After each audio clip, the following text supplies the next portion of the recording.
Boa noite, alunos da TE 54. Hoje é a nossa penúltima aula, né, da disciplina de oncologia, tá bom? A gente vai falar um pouquinho hoje sobre transplante de medula óssea, aquilo que a gente consegue fazer de cuidados e de assistência para o paciente, tá bom? Lembrando que nossa próxima aula já é a prova e o encerramento da disciplina, tá bom? E eu espero que tenham aprendido um pouquinho mais da disciplina de oncologia, tá bom? A gente se vê em breve e qualquer coisa eu estou à disposição, tá? Da mesma forma como eu fiz durante toda essa disciplina, eu vou postar a atividade para vocês responderem até a próxima semana. E também eu vou disponibilizar o material dessa aula, tá? Que tem algumas informações complementares para vocês, tá bom? Então vamos lá, que eu vou compartilhar a tela.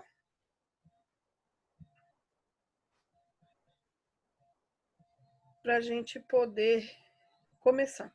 Então, a aula de hoje é sobre assistência de enfermagem em transplante de medula óssea, tá? E o que é a medula óssea, né?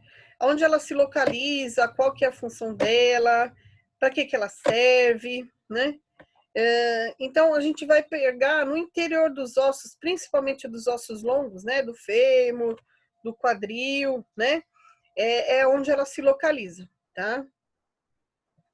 Formada por células troncos, então, tá vendo aqui, ó? Aqui é um osso, esse aqui é o fêmur, por exemplo, tá? O interior do fêmur, no interior do tecido do osso, é o tecido medular, ou seja, é onde fica a medula óssea, tá? E ela é responsável pela produção de células troncos, de células sanguíneas e de células troncos também, tá? Então, é essa medula que vai produzir constantemente, porque nossas células elas se recuperam e elas elas se renovam a cada instante, diariamente, tá bom? Então, plaquetas, leucócitos, hemácias e célula-tronco hematopoiética, ou seja, essa célula que pode se transformar em qualquer tipo de célula, tá? E esse é o principal célula que a gente vai que a gente vai resgatar, né? O que a gente vai retirar do indivíduo sadio ou do próprio indivíduo com câncer para poder reinjetar no paciente, tá bom? E a gente vai ver isso com calma na aula de hoje, tá? O que é, então, o transplante de medula óssea, né? A substituição dessa medula óssea doente por uma nova medula, tá? E como que a gente faz? Essa nova medula é processada, ela passa por um processo químico, por um processo de transformação e ela vira como se fosse um soro, como a gente toma uma medicação. E aí a gente vai colocar na veia do paciente essas células de medula óssea, ou essas células tronco, né? Essas células vão entrar para dentro desses ossos longos, né? Uma vez que ele já foi destruído por quimioterapia, esse tumor ou essa lesão que estava provocando o crescimento irregular, a gente zera a medula e a gente vai ver isso direitinho nos próximos slides. E essa nova medula vai entrar dentro desse osso e começar a produzir novas células sanguíneas, tá bom? Existem duas formas da gente conseguir essas medula óssea, né, essas células troncos, através da punção da crista ilíaca, né? Então, isso é um procedimento cirúrgico, né? Que a gente tem que ir lá puncionar a crista ilíaca do quadril, né? O osso de cima do quadril, a gente vai puncionar e vai aspirar a célula-tronco através de várias punções, né? Esse material depois é todo processado, ou por aferese de células-troncos presente na corrente sanguínea pós-estimulação. Então, por exemplo, nossa, professora, que nome estranho. O que significa isso? Eu vou dar uma medicação para o doador, essa medicação vai estimular a produção de células-troncos da medula óssea, essas células-troncos caem na corrente sanguínea, eu vou retirar através de uma punção, né? Como se fosse de um acesso venoso, eu vou extrair essas células, vou processar esse material e produzir deixar essas células troncas pronto para serem infundidas no paciente. Lembrando que quem recebe a célula tronco recebe sempre por uma infusão intravenosa. Então, o paciente está lá com a punção, com acesso venoso central, recebendo esse, parece uma bolsa de soro, onde estão as células troncos ali, tá bom? A punção da crista ilíaca sempre é realizada no centro cirúrgico com sedação, pois o paciente, imagina, a gente tem que colocar o paciente em posição ventral ou lateral, né? O que gera desconforto para o paciente. Isso é um procedimento dolorido, né? Porque o cirurgião vai fazer várias vezes, várias punções para ir podendo, tirando essa medula óssea, tá bom? Por isso, a gente tem que sedar esse paciente ou colocar ele como uma anestesia geral, tá bom? Esse material coletado é analisado, feito um filtrado, né, e congelado para que possa ser utilizado posteriormente, tá? A aferese, então, ela é menos invasiva, né, porque uma vez que a gente dá uma medicação que é a filgrastima, a gente dá uma injeção subcutânea diária até que essa produção seja adequada para a doação, né? E aí a gente vai fazendo a coleta dessas células troncos, tá? Essa medicação provoca a estimulação de granulócitos, então vai fazer com que essas células se multipliquem muito mais rápido e a gente consiga coletar, tá? E aí é onde a gente fala, né? Que qualquer um pode ser doador de medula óssea? Qualquer um pode ser doador de medula óssea, tá? Desde que tenha entre 18 e 55 anos, que é o que a nossa legislação prevê. Se a gente tiver entre 18 e 55 anos e quiser ser doador de medula óssea, a gente pode ir até um hemocentro, que seja, dizer lá no hemocentro, eu quero ser doador de medula óssea. Eles vão coletar uma amostra do nosso sangue, fazer as análises que tem que fazer e coloca o nosso nome no cadastro nacional de doador. E esse cadastro pode ser acessado, inclusive, internacionalmente e a gente ser doador. Claro que a chance disso acontecer é menor do que a gente ter um doador parente ou consanguíneo, por exemplo, que é o que a gente vai ver agora, tá bom? Então, só para ficar mais claro. Nessa foto, o paciente está em posição lateral, né? Lateral esquerda, e o cirurgião está colocando uma agulha de punção óssea, né? E retirando essa medula. A medula é mais ou menos dessa forma como a gente consegue ver na foto, tá bom? Então, ou a gente faz a punção da crista ilíaca, né? Com um calibre, né? Mais ou menos grosso. O procedimento dura em torno de 90 minutos, tá bom? Ou por aferese, ou seja, eu vou coletar através de um catéter na veia do paciente, o sangue esse vai ser filtrado numa máquina, né, como se fosse uma máquina de hemodiálise. Essa máquina vai reter só a célula-tronco que eu quero e o paciente é liberado. De 2 a 4 horas a gente consegue terminar essa doação, tá bom? E aí o sangue, o que não é aproveitado, ele cicla, né? Como se ele estivesse ciclando fora, igual uma hemodiálise, e o sangue volta para dentro do corpo. A máquina retira só aquilo que eu preciso, tá bom? Do doador. O tipo de coleta vai depender de acordo com as condições desse doador e do receptor, então depende muito de como tanto tá um quanto tá o outro, tá? Depende do tipo da doença, compatibilidade e outras características que a gente tem que avaliar, tá? Esse transplante ele pode ser autólogo, singênico ou halogênico, aparentado ou não aparentado, e a gente vai entender cada um deles o que significa, tá? Autólogo, da onde vem esse termo? Ou seja, é um transplante da medula óssea do próprio paciente. E aí a gente vai pensar, Mas eu vou transfundir uma medula a própria medula que está doente? Sim, porque essa medula, algumas células estão boas e podem ser utilizadas para se reproduzir e começar a produzir uma nova medula óssea e novas células do sangue, tá? Antes da quimioterapia, a gente faz a coleta, do mesmo jeito por uma ferese, tá? O risco de rejeição é menor, porque é célula do próprio paciente, então não tem como o organismo rejeitar aquilo que é dele mesmo, né? Não existe o risco da doença do enxerto, ou seja, é quando o receptor rejeita a nova medula. E esse risco é muito maior quando o doador é outra pessoa, que não um parente, por exemplo. O risco é maior ainda, tá? Então, a gente consegue ter um risco menor de rejeição e de dar complicações quando esse transplante de medula óssea é autólogo, tá? Transplante de medula óssea singênico, né?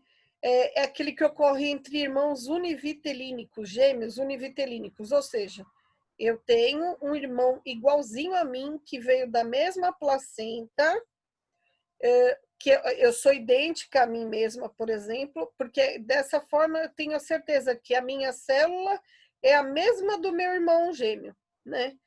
E aí também não tem rejeição, porque a gente é idêntico, então geneticamente a minha célula é a mesma célula do meu irmão, tá? E aí a gente consegue fazer também esse transplante sem o risco. E aí vai pegar a célula tronco do meu irmão gêmeo, da mesma forma, às vezes por aferese ou por punção da crista ilíaca, e aí eu vou receber essa medula óssea, tá bom? E o alogênico, ou seja, de outra pessoa. Então, esse transplante, eu vou pegar a medula óssea de outra pessoa, que pode ser meu parente ou não, e vou transfundir no paciente que está com câncer no sangue, né? Geralmente o doador é o irmão por conta da maior chance de compatibilidade. Então, é muito comum em alguns casos a mãe, né, desses pacientes engravidar de novo, retirar a célula tronco do cordão umbilical, né, porque tem uma grande quantidade de célula tronco ali, e fazer depois a infusão para o irmão, tá? E aí, aqui é onde mora todo o perigo, né? Porque como é uma outra pessoa, ainda que seja meu parente, o risco de incompatibilidade é muito grande, né? E aí a gente precisa fazer uma série de exames. No seguinte sentido, eu preciso ver se existe um antígeno leucocitário humano, o chamado HLA, ou seja, eu vou pegar o DNA desse cromossomo, vou pegar uma célula, o cromossomo humano, e vou estudar esse cromossomo para ver qual que é o tipo de antígeno que ele tem. Esse antígeno que ele tiver tem que ser o mesmo do doador, tem que ser o mesmo do receptor, tá? Esse antígeno são proteínas presentes na célula tronco. Então, dá para imaginar uma chave e uma fechadura, né? Cada chave abre uma fechadura específica, certo? Então, é como se fosse a fechadura. E essa fechadura tem que ser igual à fechadura de quem vai receber, tá bom? Quanto mais semelhante essas fechaduras forem, ou esse HLA for, entre o doador e o receptor, maior é a chance de estar certo o transplante. Porque o meu organismo que vai receber não vai rejeitar, essa célula tronco vai conseguir entrar dentro do meu osso e começar a produzir novas células do sangue, tá? O não aparentado é menos frequente, mas não é incomum, né? E aí, por isso, a questão da doação de voluntários sem parentesco com doador. Então, existe sim um cadastro de doador de medula. Casos não são esporádicos, mas pode acontecer de compatibilidade, né? A pessoa tem que estar apta a doar a medula óssea, então, seja por uma forma de coleta ou de outra, tá? Esses exames e esse estudo dessa proteína, né, ou do HLA, fica cadastrado no banco de medula. Então, a partir do momento que eu faço o teste de compatibilidade do meu doador, se ele bater com algum doador que está cadastrado, do receptor, se ele bater com algum doador que está cadastrado no banco de medula óssea, essa pessoa é contatada para ir fazer a doação, tá? Ela é muito mais rara de acontecer, exatamente por conta dessa questão do HLA, tem que ser bem compatível, tá? E o risco de complicações é maior para o receptor devido a esse risco de rejeição, tá bom? A partir do momento que a gente identifica que esse doador ele está pronto, a gente começa a preparar essa pessoa para o transplante de medula. Parece simples, mas não é, né? Começa 7 dias antes o preparo tanto do doador quanto do receptor, tá bom? E a gente vai ver isso agora. Então, para a gente relembrar, né? O processo de doação ou é por punção da crista ilíaca ou por aferese, tá? E os tipos de célula-tronco da onde a gente tira, ou seja, é halogênica, né? O próprio paciente, seja do cordão umbilical, banco de sangue ou autólogos, tá bom? Então, qualquer um pode ser doador, desde que tenha entre 18 e 55 anos e vá num banco no hemocentro para preencher o cadastro e se voluntariar a doação, tá bom? A nossa medula, então, de novo, ela produz hemácias, leucócitos e plaquetas, tá? Aqui a gente consegue ter uma ideia de uma célula doente, né, da medula óssea. E aí a gente precisa tomar alguns cuidados, tá vendo a célula-tronco sadia e a célula-tronco doente, tá? E aí a gente consegue coletar por aferese, tá? Pelo catéter, tá? Esse transplante é comum acontecer contra mais de 200 tipos de doenças diferentes, né? Então, mieloma múltiplo, leucemia, linfoma, anemia muito grave, né? A gente consegue fazer esse tipo de tratamento, tá? Antes do transplante, o receptor vai fazer a quimioterapia e até a radioterapia para erradicar toda e qualquer célula tronco que esteja doente. Então, a gente zera essa medula. Com a químio e com a rádio, a gente vai matar todas as células da célula tronco, que é a medula óssea do doador, do receptor, perdão. Então, é como se ele não produzisse mais absolutamente nada de célula sanguínea, tá? O transplante é muito tranquilo, né? Através de, geralmente, um catéter na região do peito do paciente. Essas células vão dentro da corrente sanguínea do paciente que vai receber, entra dentro dos nossos ossos e os nossos próprios ossos passam a produzir as células sadias do organismo, tá? Logo após o procedimento, o paciente tem que ser isolado numa ala do hospital por pelo menos 4 a 5 semanas, tá? Porque ele está muito fragilizado, sem imunidade nenhuma. Uma vez que eu zerei a medula dele, ou seja, significa que eu não estou produzindo absolutamente nada. Nem hemácias, nem plaquetas e principalmente leucócitos, tá? Eles conseguem até receber visita de parentes, mas desde que se mantenha um isolamento, né? Então, o paciente vai ficar em isolamento de contato, tá? O sucesso acontece quando essa medula começa a produzir novas células, né? E os neutrófilos, por exemplo, chegam numa taxa já próxima à normalidade, tá? Quando a gente faz 2 exames de sangue seguido, a gente tem a certeza de que os neutrófilos estão na mesma quantidade, significa que a medula está produzindo normalmente, tá? Então, vamos lá. A gente vai preparar esse paciente para o transplante de medula óssea. Então, antes do transplante, a gente vai contar de 7. 7 dias antes do transplante começa o preparo, tá? Então, a gente vai passar um catéter venoso central, geralmente de grosso calibre, e de 2 vias nesse paciente que vai receber a medula, tá? Do D7 ao D1, ele vai fazer uma quimioterapia com altas doses para provocar uma aplasia, ou seja, eu vou matar essa medula óssea, tá?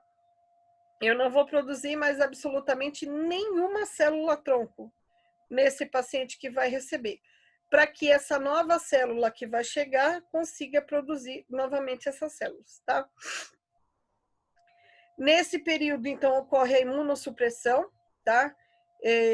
Nos casos, principalmente de doação de indivíduos não aparentados, eu tenho que ter um cuidado redobrado.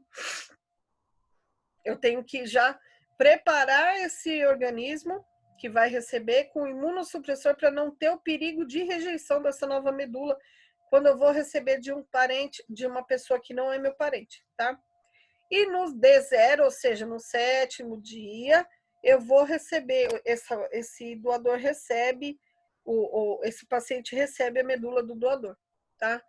E aí a gente começa uma contagem regressiva, daquelas 4 a 5 semanas, para ver se teve a pega da medula óssea, né, que é um termo que se usa, e esse indivíduo volte a produzir células sanguíneas saudáveis, tá? Nesse período vai acontecer a pancitopenia, ou seja, eu não tenho nada de leucócitos, neutrófilos, células hemácias produzidas, eu não tenho mais nada.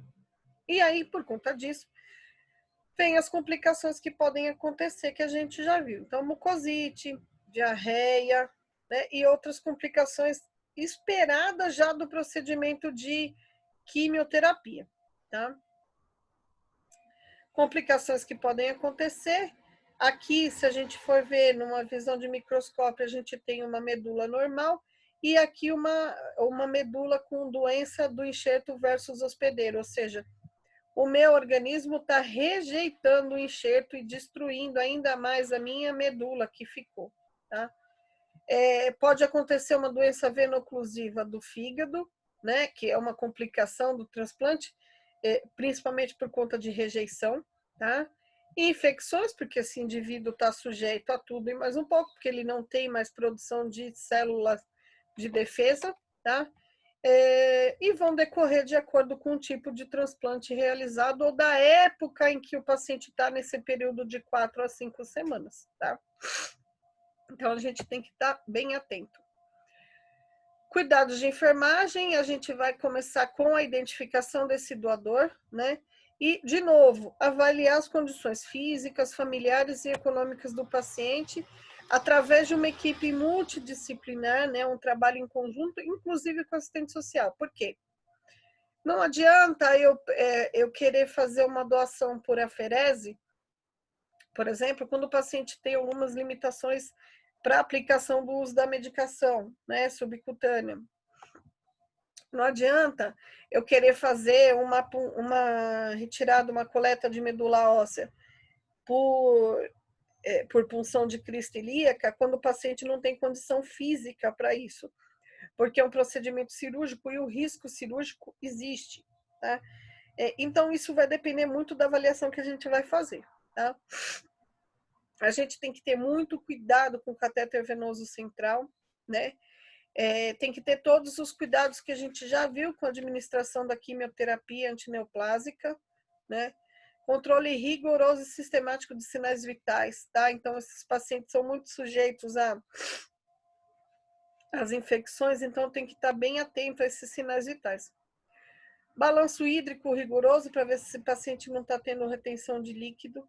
Por isso, inclusive, o controle de peso, tá? Prestar atenção para sinais de sangramento. Então, lembrando que a gente não está produzindo plaquetas, né? Eu estou com uma plaquetopenia, né? Que a gente já viu nas aulas anteriores, então eu tenho que tomar cuidado com os potenciais riscos de sangramento. Então, sangramento nos dentes, sangramento nasal e os sangramentos internos. Por isso, controle de sinais vitais vai me dizer se eu estou com risco de sangramento, eu estou com uma hemorragia por conta de um sangramento interno ou não. Tá?